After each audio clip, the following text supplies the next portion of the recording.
शुक्रिया शुक्रिया शुक्रिया शुक्रिया।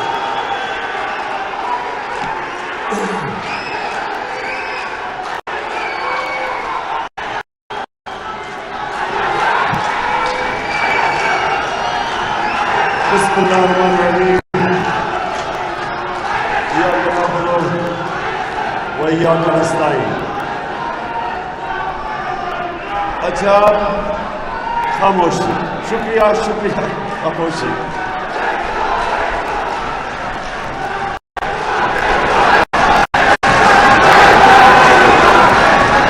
शुक्रिया शुक्रिया। बस बस बस।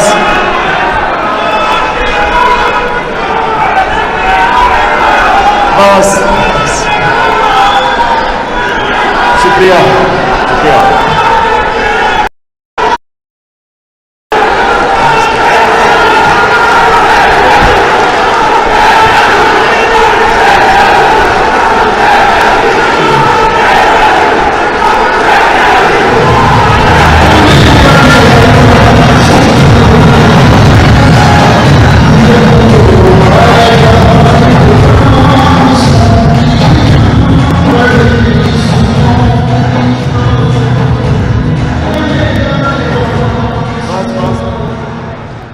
बिस्मिल्लाहिर्रहमानिर्रहीम। अब भी एक मिनट, खामोशी खामोशी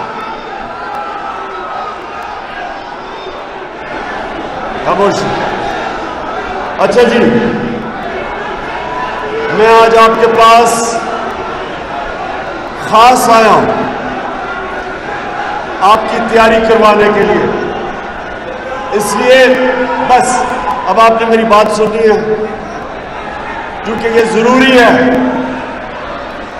कि आपको आने वाले दिनों का मैं लाएअमल दूं। पाकिस्तान के लिए ये एक फैसला कुन वक्त है, और मेरे आज जो कारकुन, लाहौर के जो मेरे कारकुन हैं, आपका बहुत अहम रोल आने वाले दिनों में है। इसलिए जरूरी है कि आप मेरी आज बात सुनें। सबसे पहले मैं आपको मीनार पाकिस्तान के जलसे की मुबारक देता हूं।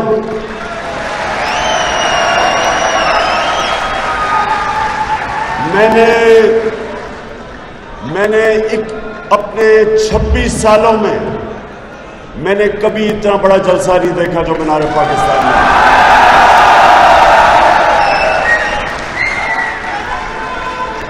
दूसरी बात, बस बस बस सुने, 27वीं रमजान को पाकिस्तान बना था। कल 27वीं रमजान है। 27वीं रमजान को एक वो मुल्क बने सगीर में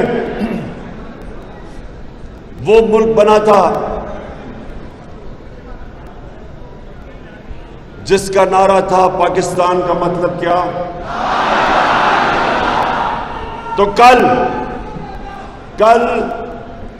हमने शब-ए दुआ अनाउंस की है। आपने सब ने गौर से मेरी बात सुन लें। आपने अपने महलों गलियों में सारी जगह जाना है और लोगों को शाम को 10 बजे मैं दुआ करूंगा। मेरे साथ होंगे मौलाना तारिक जमील। हम अपने मुल्क के लिए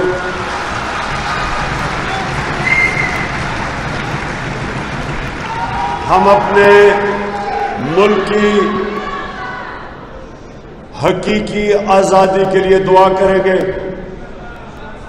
आज़ादी मिली थी 75 साल पहले, और हकीकी आज़ादी की तहरीक की कामयाबी की दुआ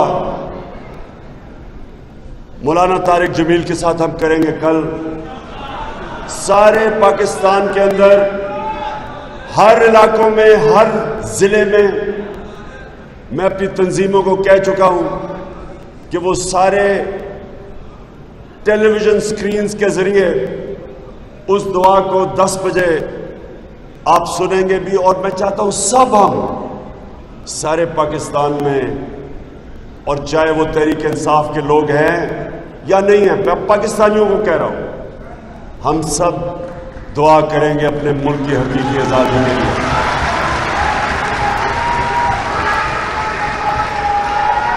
उसके अलावा बस उसके अलावा मैं ये चाहता हूं कि आप सब जितने यहां बैठे हुए आप लीडर्स हो। जो लीडर होता है, सुने, जो लीडर होता है, बस लीडर जो होता है वो अपने अवाम के अंदर शऊर पैदा करता है। अल्लाह के जो सबसे बड़े लीडर्स थे वो अल्लाह के पैगंबर थे। जो अल्लाह के पैगंबर थे वो अवाम में निकल के पैगाम अल्लाह का लेके गए थे। आपने भी, बस आपने लोगों के पास मेरा पैगाम लेके जाना है। और फिर से मैं कह रहा हूं, गलियों में, मोहल्लों में आपने लोगों से तबलीग करनी है। और वो पैगाम क्या है कि ला इलाहा इल्लल्लाह का मतलब कि अल्लाह के सिवा इंसान किसी के सामने नहीं झुकता। ला इलाहा इल्लल्लाह इंसान को आजाद कर देता है। ला इलाहा इल्लल्लाह का मतलब इकबाल का इंसान शाहीन बन जाता है, वो ऊपर चला जाता है। जो गुलाम हो गए वो ज़मीन में रेंगते हैं। जब आप लोगों के पास जाएंगे, लोगों को आपने बताना है कि एक मुल्क के ऊपर साजिश के तहत एक इंपोर्टेड हुकूमत मुसल्लत की गई है, जिसका मकसद सिर्फ एक है कि हमें अमेरिका फतह किए बगैर हमारे ऊपर हमें कंट्रोल करेगा इन स्टूडेंट्स के जरिए, ये बूट पॉलिशर के जरिए, ये चेरी ब्लॉसम के जरिए। ये लोग ये कंट्रोल क्यों होंगे?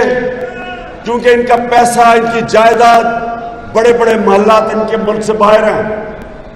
और ये उसकी वजह से ये अपनी चोरी के पैसे को बचाने के लिए ये सारे मुल्क को गुलाम बना देंगे। फैसले हमारे मुल्क की बेहतरी के लिए नहीं करेंगे, अपने मुल्क को कुर्बान करेंगे किसी और मुल्क के फॉरेन पॉलिसी, उनके मफादात के लिए। हमने जो अमेरिका की जंग के अंदर शिरकत की थी, हमारा जो तब सरबराह था एक टेलीफोन कॉल के ऊपर घुटने टेक गया। 80,000 पाकिस्तानी मारे गए उस जंग में। हमारे मुल्क को जो मुश्किलात का सामना करना पड़ा सिर्फ इस वजह से कि जो हमारा मुल्क का सरबराह था उसने अपने मुल्क की मफादात के लिए फैसले नहीं किए, अपने मुल्क को कुर्बान किया किसी और मुल्क की फॉरेन पॉलिसी के लिए, फायदे के लिए। इसलिए आज जो ये साजिश हुई, जो साजिश हुई, ये साजिश सिर्फ इसलिए हुई पाकिस्तान पे कि आपका प्राइम मिनिस्टर था, उसके फॉरेन पॉलिसी बनाना, जिसका सिर्फ मकसद होगा मेरे मुल्क की, लोगों की मफादात के लिए, मेरे लोगों के फायदे के लिए मैं अपने लोगों की सौर के लिए कुर्बानी करूंगा। इसलिए साजिश हुई। और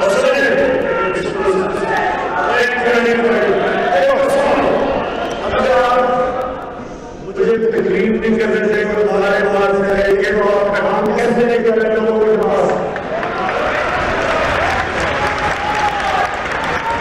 आपने बहुत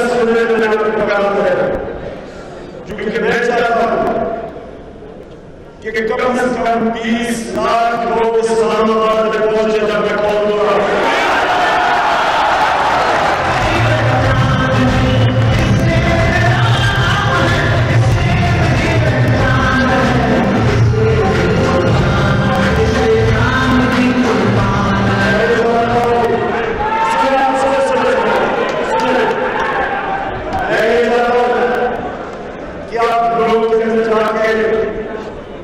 हमारी हकीकी आजादी की तहरीक की तबलीग करें और उनको बताया कि क्या हुआ और वो आपके सामने नहीं हुआ, कैसे बताया? तो हुआ क्या? हुआ ये कि उन्होंने बात साजिश बनाई, उसके अंदर यहाँ के मीडिया और साथ को साथ बनाया, इनके साथ मिलकर उन्होंने तय किया। इसी तरह प्लान उन्होंने यहाँ में 1950 दिहाई में बनाया था। उनका एक प्राइम मिनिस्टर आया था, उसका नाम सदर था। उसने भी फैसला किया कि ईरान का जो तेल है उसका फायदा ईरान के लोगों को होना चाहिए। अमेरिका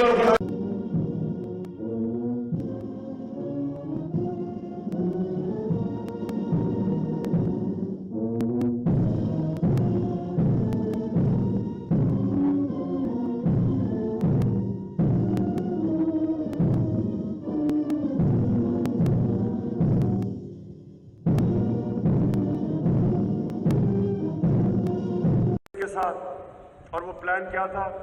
पहले मीडिया के अंदर किरदार कुशी की जाए उनके प्राइम मिनिस्टर की, उसके ऊपर हर किस्म के गंदे इल्जामात लगाए जाए, फिर उसके ऊपर कैंपेन करें कि वो नाअहल है, वो काबिल नहीं है।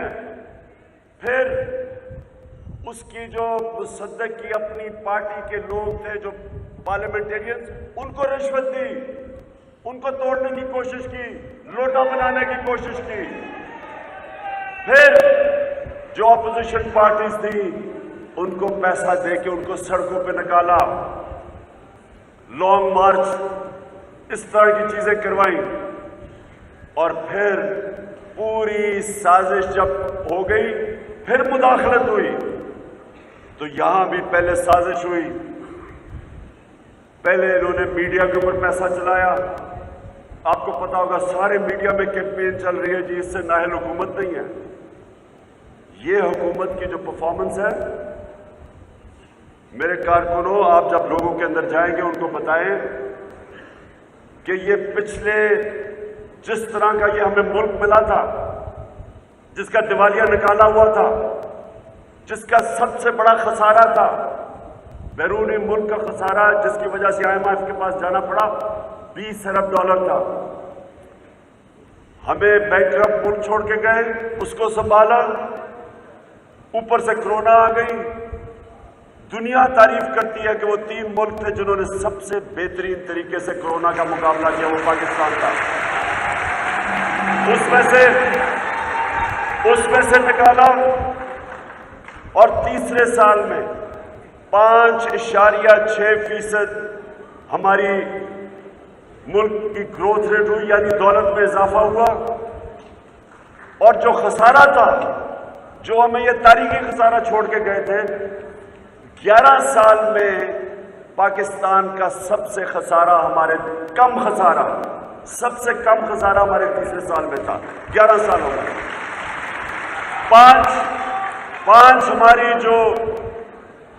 पांच हमारी फसलें, उनकी रिकॉर्ड पैदावार थी, क्योंकि हमने किसानों की मदद की, हमने उनको टाइम पे पेमेंट दिलवाई, उनको पूरे पैसे दिलवाए। ये जो शुगर मिल माफिया था, इसके खिलाफ एक्शन लिया, किसानों के पास पैसा आया, उन्होंने अपनी जमीन पे लगाया। 5 बड़ी जो हमारी फसलें थी, उनकी रिकॉर्ड पैदावार हुई, रिकॉर्ड पैसा गया किसानों के पास। इंडस्ट्री हमारी मार्च में 8.6% पे बढ़ी। इसका मतलब नौकरियां मिली, खुशहाली आई। वर्ल्ड बैंक की सर्वे है कि बर्रे सगीर में जिस मुल्क में सबसे कम बेरोजगारी थी वो पाकिस्तान था। फिर उसके बावजूद मीडिया पे पूरी कैंपेन चलाई गई कि हुकूमत फेल हो गई, हुकूमत नाअहल है। इसके बावजूद कि वही IMF कह रहा है कि पाकिस्तान सस्टेनेबल ग्रोथ पर निकल गया, वर्ल्ड बैंक तारीफें कर रहा है, या हमारी ऑपोजिशन कहती फेल हो गई। तो पूरी प्रोपेगेंडा कैंपेन चलाई गई। फिर हमारे उन लोगों से मिला, अमेरिकन एम्बेसी किन से मिल रही थी? हमारे उन लोगों से जो बाद में लौटा हुआ है, उनसे मीटिंग शुरू कर दी इन्होंने।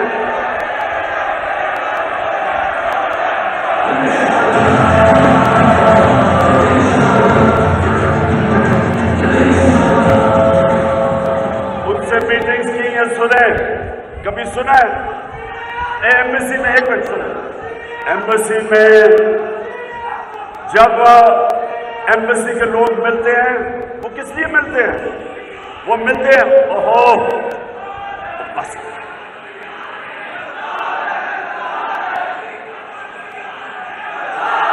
बस, ओहो बस बस, अच्छा कंट्रोल करो इसको। अच्छा अब सुने, एम्बेसी किस तरह के लोगों को मिलती है? वो मिलती है फॉरेन पॉलिसी की बात करने के लिए। वो हमारे उन लोगों को मिल रही है जिनको फॉरेन पॉलिसी का क्या पता था, लेकिन उनको पता था कि वो थोड़े पार्टी से खुश नहीं है, बैक बेंचर्स हैं, उनको मिलना शुरू कर दिया। ऑपोजिशन लीडर से मुलाकातें बढ़ गई उनकी। और फिर एक America under secretary of state जिसका नाम डोनाल्ड लू था, वो हमारे एम्बेसडर को मिलता है वॉशिंगटन में 7 मार्च को मिलता है। और उसको क्या कहता है, ये जरा चुप करके सुने क्योंकि आपने लोगों को बताना है जब आप लोगों के अंदर जाएंगे। वो कहता है हमारे एम्बेसडर को कि इमरान खान के खिलाफ नो कॉन्फिडेंस की मोशन टेबल कर दी गई असेंबली में, कर दी जाएगी। अभी की नहीं थी, उसको वॉशिंगटन में पहले पता था कि नो कॉन्फिडेंस टेबल की जा रही है। और फिर कहता कि अगर ये नो कॉन्फिडेंस इमरान खान के खिलाफ कामयाब ना हुई, यानी ये प्राइम मिनिस्टर रह गया, तो पाकिस्तान को बड़ी मुश्किलात का सामना करना पड़ेगा। कहता कि पाकिस्तान को हम आइसोलेट कर देंगे, यानी पाकिस्तान को तन्हा कर देंगे, और हम भी नहीं, यूरोपियन भी कर देंगे। उसको धमकी देता है। और लेकिन कहता कि अगर इमरान खान को नो कॉन्फ्रेंस से हटा दिया गया तो पाकिस्तान को माफ कर देंगे। अब ये जरा सुने, पहले तो जो हमारे मुखालिफ थे, ये ऑपोजिशन पार्टीज, इन सारों ने कहा जी ये झूठ है। जो मुरासला हमारे पास आया था, जो साइफर आया था, इन्होंने कहा ये फ्रॉड है। मैंने जब बताया कि ये पहले से तैयारी हुई थी, जैसे ही वो ये मीटिंग होती है अगले दिन टेबल कर देते हैं नो कॉन्फिडेंस, और एकदम हमारे लोग जाना शुरू हो जाते हैं, और जो इत्तेहादी है वो भी जाना शुरू हो जाते हैं। इसको कहते हैं साजिश। पहले साजिश होती है, पूरी तैयारी होती है, और फिर मुदाखलत होती है, यानी कि नो कॉन्फिडेंस के जरिए एक 22 करोड़ मुल्क के प्राइम मिनिस्टर को हटाया जाता है। सो ये मैं आपको इसलिए कह रहा हूं क्योंकि जब आप लोगों के अंदर जाएंगे, आपने एक एक बात बतानी है लोगों को कि अगर ये कामयाब हो जाते हैं, ये जो पुतले बिठाए हुए ऊपर, ये जो चेरी ब्लॉसम बूट पॉलिश ऊपर बिठा दिया हमारे ऊपर, ये जो मीर जाफर को ऊपर बैठा दिया है।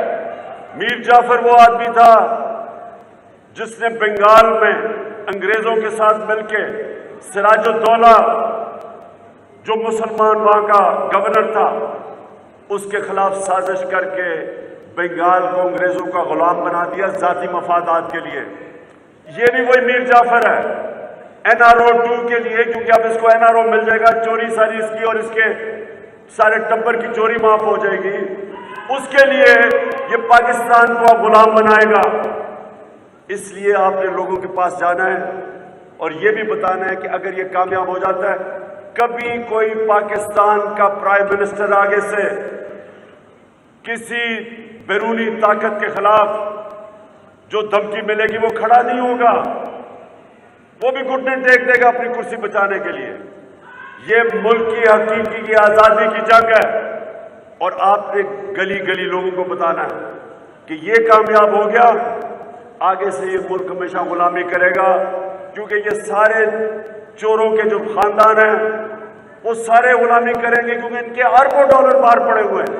ये कभी भी स्टैंड नहीं लेंगे, ये अपने मुल्क के लिए कभी खड़े नहीं होंगे। और दूसरी चीज दूसरी चीज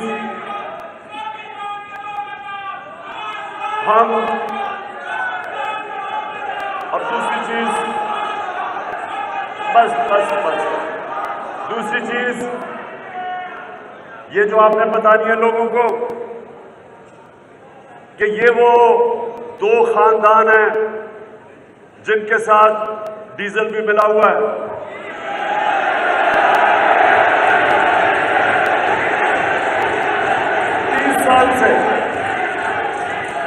30 साल से ये मुल्क की हुक्मरानी करते रहे। इनके ऊपर जो करप्शन के केसेस हैं इनके दौर के बने हुए हैं। इनको पहले जनरल मुशर्रफ ने अमेरिका के प्रेशर में NRO दिया। अमेरिकन जो under secretary of state Condoleezza Rice, वो अपनी किताब में लिखती है कि मैंने मुशर्रफ और बेनजीर के बीच में समझौता करवाया, उन्होंने NRO दिलवाया था। उस NRO की वजह से जो लूटमार हुई इनके 10 सालों में 8 से 18 तक 4 गुना पाकिस्तान का कर्जा बढ़ा। इस मुल्क का कर्जा जो मुशर्रफ के दौर में कितना था और इनके दौर में कितना था। मुशर्रफ के दौर में बैरूनी कर्जा ये 2 या 3 अरब डॉलर बढ़ा। इनके दौर में 50 अरब डॉलर से ऊपर कर्जा बढ़ा, जिसकी हमारी हुकूमत को उसका सारा बोझ हमारी हुकूमत को उठाना पड़ा। और इन्होंने जो लूटमार की और केसेस बने, अब ये NRO 2 लेने का सोच रहे हैं। अब ये आएंगे वापस। पहली चीज, शहबाज शरीफ के ऊपर FIA के 16 अरब रुपए के कर्जे हैं, करप्शन का केस है 16 अरब का, जो नौकरों के नाम पे इन्होंने 1600 करोड़ रुपया नौकरों के नाम पे लिया, वो FIA का केस है। आते साथ ही सारी FIA के लोगों को इसने ट्रांसफर किया। अब अपना वो केस खत्म करवाएगा। जिस तरह इन्होंने NRO 1 में सारे केस खत्म करवाए, अब NRO 2 में आसिफ जरदारी के अरबों रुपए के केसेस पड़े हुए हैं फेक अकाउंट्स के, वो खत्म होंगे। इनके सारे नीचे वजीरों के ऊपर केसेस वो खत्म होंगे। ये सफाई स्लेट साफ करके फिर से लूटमार शुरू करेंगे। और इसमें क्या होगा, ये जब NRO 2 लेंगे तो पाकिस्तान के सारा इंसाफ के निजाम की कब्र खोदी जाएगी, वो दफन हो जाएगा। कोई FIA का आदमी आगे से किसी ताकतवर के खिलाफ केस करने से डरेगा, क्योंकि उनके ऊपर अब इंतकामी कार्रवाई की जाएगी। और उसके अलावा जो हमारी नैब होगी, जो हमारी अदालतें होंगी, वो फिर सिर्फ छोटे छोटे चोरों को पकड़ेंगे। ताकतवर डाकुओं को हमारे इंसाफ का निजाम नहीं पकड़ सकेगा। नबी सल्लल्लाहु अलैहि वसल्लम ने ये नौजवानों ये तबलीग ये भी कर लिया आपने। उन्होंने आज से तकरीबन 1500 साल पहले कह दिया था कि जो कौम सिर्फ छोटे चोरों को जेल में डालती है और बड़े डाकुओं को नहीं पकड़ सकती, वो तबाह हो जाती है। और आज हर गरीब मुल्क में देख लें, जिस मुल्क में गुर्बत है उसमें एक ही चीज होगी कि वो भी सिर्फ छोटे चोरों को जेल में डालते और बड़े डाकुओं को नहीं पकड़ सकते। ये होने वाला है। ये दूसरी चीज आपने अपने लोगों को बतानी है। और तीसरी चीज, जो चीफ इलेक्शन कमिश्नर है, ये जो राजा सुल्तान है, ये नून लीग का एक एजेंट है। हम इसको कभी तस्लीम नहीं करते। ये सारे इसके फैसले, पहले तो इलेक्शन कमीशन में सिर्फ 2 लोग बैठे हुए हैं, 2 और भर्ती करने, वो भी आए नहीं। ये अकेला आदमी फैसले करता है और इसके सारे फैसले तहरीक इंसाफ के खिलाफ होते हैं। हमने इसको, जब से हमारी हुकूमत आई, हम इसे कहते रहे कि जो फॉरेन फंडिंग केस जो इन्होंने बनाया हुआ है, हम ये चाहते हैं, वो फॉरेन फंडिंग तो है नहीं, बैरून मुल्क पाकिस्तानियों के पैसे फॉरेन फंडिंग तो नहीं हुई, वो तो पाकिस्तान भी फॉरेन फंडिंग पे चल रहा है। 31 अरब डॉलर वो ना भेजे तो आज पाकिस्तान भी ना चले। तो हमने इसको तब भी कहा कि तीनों जमातें, जो बड़ी 3 जमातें हैं, हम सबके केस इकट्ठे सुने जाएं। क्यों नहीं आप, अगर आपको पार्टीज की फंडिंग के केस देखने हैं तो सबके इकट्ठे सुने। क्यों सिर्फ तहरीक इंसाफ को कटहरे में खड़ा किया हुआ है और वो 2 बाकी पार्टीज के केस नहीं सुनते? इसलिए कि साजिश है इसकी कि इनको सबको पता है कि तहरीक इंसाफ को अब कोई इस मुल्क में पार्टी नहीं हरा सकती, क्योंकि सारे पाकिस्तान में तहरीक इंसाफ सबसे बड़ी जमात है। तो इन्होंने ये साजिश बनाई कि किसी तरह फॉरेन फंडिंग में कोई चीज ढूंढ के तो तहरीक इंसाफ के खिलाफ एक्शन लिया जाए। इसको हम आज कह रहे हैं कि ये आप जो इलेक्शन कमिश्नर हो, आपके ऊपर पाकिस्तान की सबसे बड़ी जो जमात है उसको आपके ऊपर कोई एतमाद नहीं। वो समझते आप जानेदार है, नून लीग के एजेंट है, लिहाजा आपके पास कोई इखलाकी जवाज नहीं है चीफ इलेक्शन कमिश्नर बनने का। आपको रिजाइन करना चाहिए, क्योंकि कभी भी मैच नहीं खेला जाता जब तक अंपायर न्यूट्रल ना हो, यानी दोनों टीमों को उसके ऊपर एतमाद ना हो। जज कभी केस नहीं सुनता अगर एक पार्टी ये कहे कि हमें जज पे एतमाद नहीं है, वो रिक्यूज करता है अपने आप को। ये कैसे हो सकता है कि जो मुल्क का इलेक्शन कमिश्नर है उसको सारी जो बड़ी जमात है वो कहती है कि ये जानिबदार है? गैर जानिबदार नहीं है, इसको रिजाइन करना चाहिए। और सबसे बड़ी बात यह कि क्या वजह है कि जो साजिश का हिस्सा अनजाने में बने, ये जो लोगों ने जो लोटे बने, पैसे लेके अपने ज़मीर बेचे, शायद इनको नहीं पता था। हमने हालांकि पार्लियामेंट में इनको दावत दी कि पार्लियामेंट की सिक्योरिटी कमेटी में आए, हम आपको ये मुरासला दिखाते हैं। वो हमने आज सुप्रीम कोर्ट के चीफ जस्टिस को भी भेजा है, प्रेसिडेंट के पास भी है। सबको पता होना चाहिए कि अब तो नेशनल सिक्योरिटी काउंसिल की जो शहबाज शरीफ ने मीटिंग की, उसमें भी उनको तस्लीम करना पड़ा कि ये मुरासला जेन्युइन है, ये फेक नहीं है। तो हो सकता था कि इन लोगों को पता ना हो। शहबाज शरीफ को और आसिफ जरदारी को, नवाज शरीफ, उसने तो सबसे ज्यादा साजिश पे उसने लंदन में बैठ के की थी, और फजल रहमान को, इन सबको पता था कि ये मुरासला असल में अमेरिका के साजिश के हिस्से थे। ये तीनों 3 स्टूडेंट्स साजिश का हिस्सा थे। लेकिन हो सकता है कि ये जो लोटे थे इनको ना पता हो। लेकिन मैं ये आज कहता हूं, मैं पाकिस्तान की अदालतों से भी पूछता हूं और मैं इलेक्शन कमीशन से भी पूछता हूं कि क्या है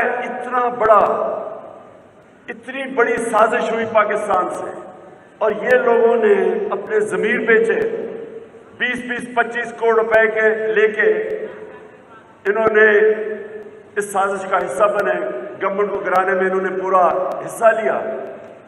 तो क्या पाकिस्तान का इंसाफ का निजाम कोई इनके ऊपर स्टेप नहीं लेगा? क्यों नहीं इसके ऊपर फौरी तौर पे डे टू डे हेयरिंग की गई?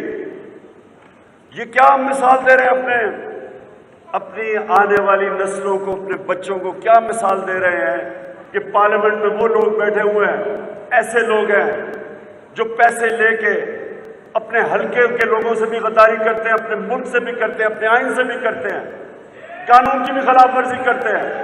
इनके ऊपर कोई एक्शन नहीं लिया जाएगा। और क्यों इतनी देर लग रही है? ये सारी कौम की डिमांड है, इलेक्शन कमीशन से भी, अपनी अदलिया से भी, कि डे टू डे हेयरिंग करके इनके खिलाफ एक्शन लिया जाए।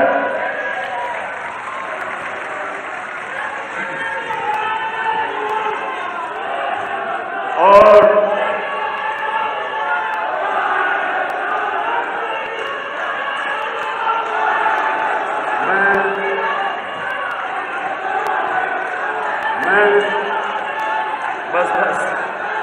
मैं आखिर में दो चीजें और कहना चाहता हूं।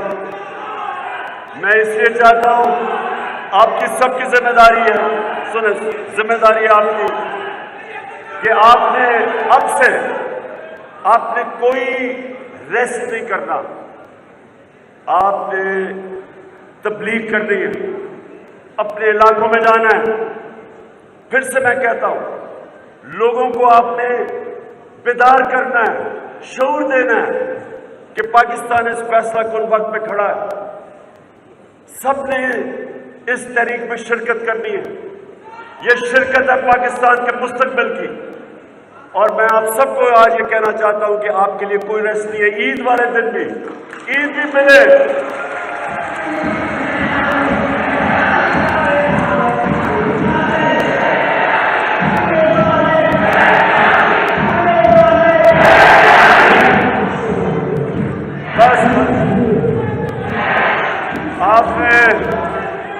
आप जब ईद पढ़े, ईद मिले, जब नमाज के बाद ईद मिले तो कान में कहें हकीकी आजादी की जंग लड़नी है हमने सबको। देखिए नौजवानों, मेरी बात सुन लें, कभी भी कोई आपको आजादी लेके नहीं देता। कौम अपनी आजादी खुद जद्दोजहद से देती है, अपनी आजादी के लिए जहाद करती है। इसलिए आपने कोई रेस्ट नहीं करना। और मैं आज सबको आज कहना चाहता हूं कि 20 लाख लोग कम से कम मैं इस्लामाबाद में चाहता हूं जब मैं कॉल दूंगा।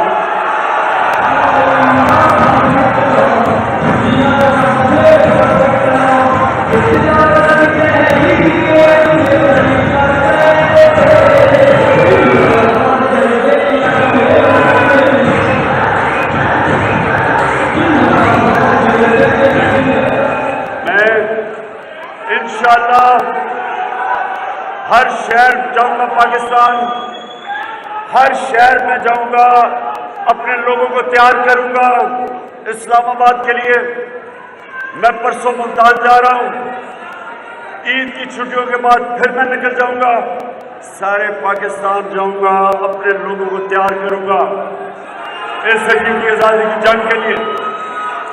और मैं आखिर में अपनी मीडिया के लोगों से पूछना चाहता हूं, अपने लिबरल जो कि मीडिया की आजादी की बात करते हैं उनसे पूछना चाहता हूं कि क्या हमारे जमाने में कभी इस तरह का मीडिया ब्लैकआउट हुआ जो आज तहरीक इंसाफ से हो रहा है? क्या अब आजादी राय किधर गई? किधर गई आजादी? मीडिया किधर गया? हमारे जमाने में 80% जो प्रोग्राम्स होते थे वो हमारी गवर्नमेंट के खिलाफ होते थे। आज क्यों मीडिया का ब्लैकआउट कर दिया है? आज ARY को मैं आज खास ARY के लिए मैं कहता हूं,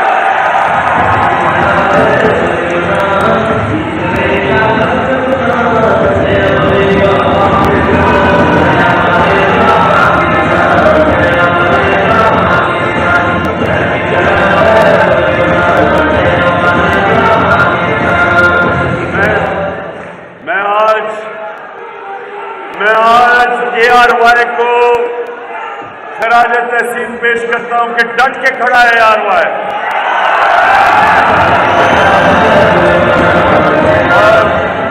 बाकी भी मैं 3 चैनल्स वो भी खड़ी हो रही हैं, लेकिन मैं देखूंगा फिर उनको भी अवाम के अंदर उनको भी खराज तहसीन पेश करूंगा 3 और चैनल्स को। लेकिन बाकी चैनल से मैं पूछना चाहता हूं कि कौन आपको धमकी दे रहा है कि तहरीक इंसाफ को ब्लैकआउट करो, और किधर है वो लिबरल जो हमेशा कहते थे जी कि आज़ादी सहाफत और आज़ादी राय। मैं आज सिर्फ आपसे सवाल पूछता हूं और कारकुनों इंशाअल्लाह आपसे मुलाकात होगी इस्लामाबाद में। पाकिस्तान जिंदाबाद।